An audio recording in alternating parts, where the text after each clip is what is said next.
off of the Alcan, and there's these in-between gas stations like this they're great that they're here, but they're very expensive compared to getting fuel in the larger cities. You're definitely gonna pay a premium for that. But in our case, we wanna top off before we hit this next segment where we know we're not gonna see any fuel for hundreds of miles. We just paid $100 for half a tank of diesel, but this is it. This is the only fuel we're gonna have. This is a place where I'm very glad we have our Agile Offroad 28-gallon auxiliary fuel tank. It is gonna mean the difference of us carrying jerry cans or just transferring some fuel over here at some point in a day or two to get us to the next fuel stop. We've got all kinds of goodies here. We're gonna get chocolate chip cookies and all kinds of good stuff.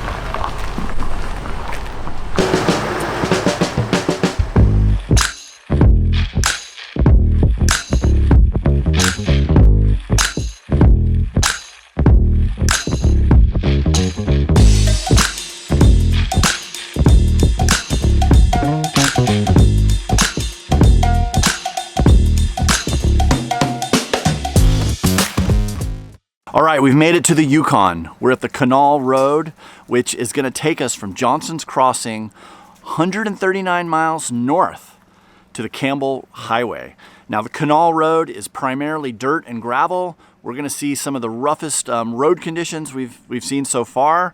What I like most about the Canol Road is it gets us off the Alcan. It gets us off some of the more popular, well-known routes that people use to access Alaska. On this Canol Road adventure, I'm really looking forward to it being mostly dirt and gravel.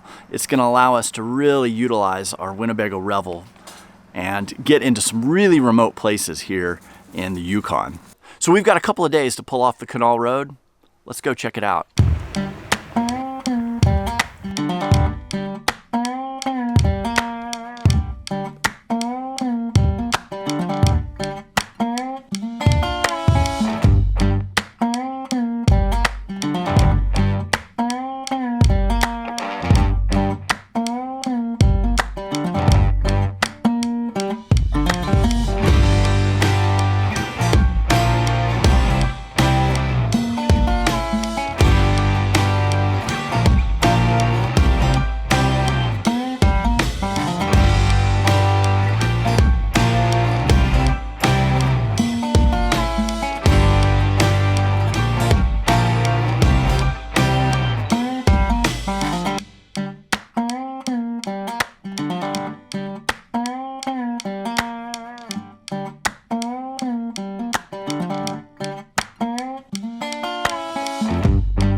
Okay, now people wonder why I want to drive for hours and hours and hours down endless dirt roads.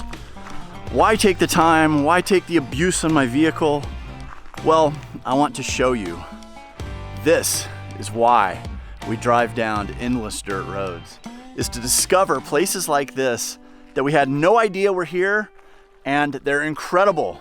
We've got this crystal clear lake that is massive. It goes as far as you can see, and looking at it, you see the reflections of the clouds. It is gorgeous. This thing is like a mirror, and we are gonna camp right here in this cool little spot. All right, enough talking. It's time to go swimming. Come on in.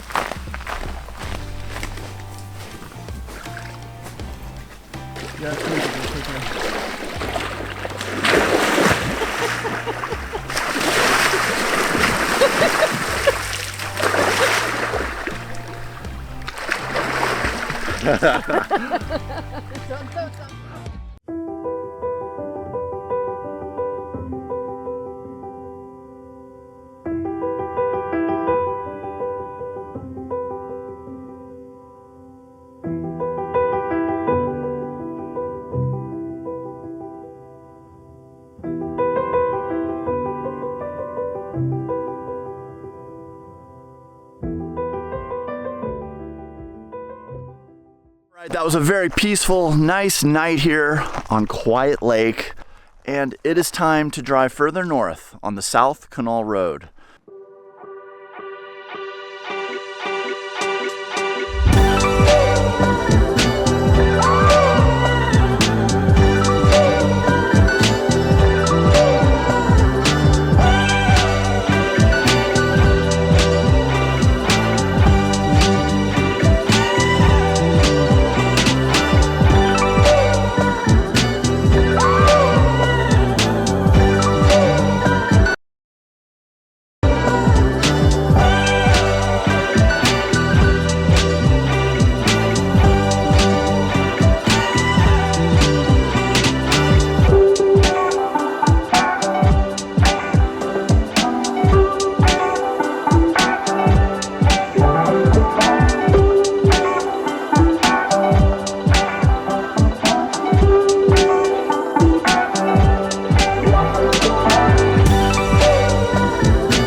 There it is, the South Canol Road. We went from the Alaska Highway on the south side to the Campbell Highway on the north. This is an adventurous way to link the two. If you happen to be going to point north, say Chicken, Alaska, or maybe Tuktoyaktuk or somewhere like that, I'm not saying that we're going there, but we might be, and you want to get from point A to B and get up on the Campbell, but maybe you are tired of driving on the asphalt and you want a little more adventure. The Canol Road is a great way to go. So it's taken us 2 days to drive it. You could do this in one day, no problem, but there's beautiful camping back here. I could even see taking 3 or 4 days if you really wanted to take your time and enjoy it. There's many gorgeous campsites back here. I mean, and I think with us going south to north, it just kept getting better and better as we went. So you feel like you have a lot of serenity here, a lot of solitude. We're here in this beautiful camp spot. It's not a campground, it's just a spot where it looks like people have camped, and it's right on the river here, and there's no one here, and it's a Friday night, so it is beautiful. And I would suggest any of you guys going north of the Alcan, check this out. This is a really neat place to explore. Now, the road quality on the canal is wonderful. It's a gravel road for the most part. There's a few little places that are a little rocky, a little potholed, a few mud puddles, but nothing that a 4x4 Sprinter van can't handle. A brand new stock Revel, no problem. Any sort of even like a Subaru Outback or a small pickup. I wouldn't even say you need four-wheel drive on here. This is very much a gravel road. Now that's the conditions that we're finding it in. You know, it could change with snow and a lot of rain. It could be a whole different story. It's just for the conditions that I experienced. But it was a beautiful road. You're gonna drive probably 20, 25 miles an hour on most of it. You might get up a little faster in some of the others, but there's a lot of blind corners, a lot of really tight sections where it's single lane. We thought that was a great speed because there's so much to look at. You don't want to be going too fast and miss something. The Canol Road is loaded with potential to see wildlife. We have seen foxes, bear, ptarmigan, beavers. We have seen a lot of bear scat on the canal, and we did see one mom bear with a cub, and that was kind of exciting. We have not seen any brown bears or grizzly bears. They've all been black bears. If you're going to attempt the Canol Road, just know it's like any of these more remote backcountry kind of routes. You want to be prepared. Now, this is not a difficult or hard route to do, but it is a terrible place for you to need a tow truck. That would be very costly. So make sure that you've got a proper toolkit, a proper any parts that you might need. Make sure that you can basically handle anything yourself, including at least one full-size spare. If you talk to a lot of the Alaska locals, they'll recommend 2 full-size spares. 2 is always better than 1, right? Except I think, you know, if we have relatively new all-terrain, awesome tires like our BF Goodrich KO2s that we have on our van right now, and you have a brand new full-size spare, I think that's going to get you through a lot.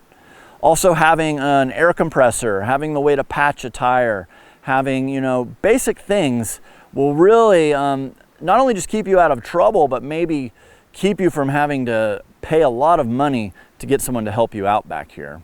Now, another thing that I think is critical is when you're coming to places like this, make sure you have enough food, water, warm clothes. Make sure you have like a satellite messenger like the Garmin InReach, or you have a Starlink or some way to speak with the outside world if something bad happens. And like a flat tire could be an inconvenience, but if there's a medical emergency, that's something where you need to get help as quick as possible. And that's where these devices really shine. So make sure you're prepared when you come back on the Canol Road, because it is a very wild and remote place, and help could be, gosh, if not hours, it could be days away. We topped off our tanks at Johnson's Crossing, and we have only used about maybe a little more than half a tank to get over the whole Canol Road. Now, we do have a 28-gallon auxiliary fuel tank that is completely full at this point, and that just gives us the peace of mind to know that when we jump out here on the Campbell Highway, and if the first gas station that we think is open happens to not be open and we have to go further to find fuel, we've got it covered. So you might bring a few roto packs, you might bring a jerry can, or you might have an auxiliary fuel tank like we do. Whatever it is, just make sure you have the range to give you that little bit of extra comfort to get you to the next fuel stop. All right, guys, I want to thank you so much for watching this video. Please hit the like and subscribe button down below. And if you haven't checked it out yet, check out our Patreon. These people right here are the ones who really make us inspired and help us make these videos. So thank you to all of our patrons, and consider joining. One of the perks of being one of our patrons is you're going to get access to our field guides. Right now there's a Baja field guide listed that gives you everything you need to know to plan a trip to Baja. It's really all the stuff that we wished we would have known before we went. And we've got that all in a downloadable PDF for you guys, and we're going to be doing a similar set of field guides for this whole Northwest Alaska tour that we're on. So you're going to get about 5 or 6 different guides. One including the Cassiar Highway, and then now the Canol Road, and we're going north, and I don't want to let the cat out of the bag yet, but you're going to get field guides for all that as well. So we really do appreciate your help through Patreon, and even if you aren't interested in the field guide, you know, a little bit goes a long ways to just keeping us inspired and out here and creating this type of content for you guys. So consider helping. Well, that's it from the awesome Canol Road in the Yukon territories. I hope I see you somewhere over the horizon. Take care.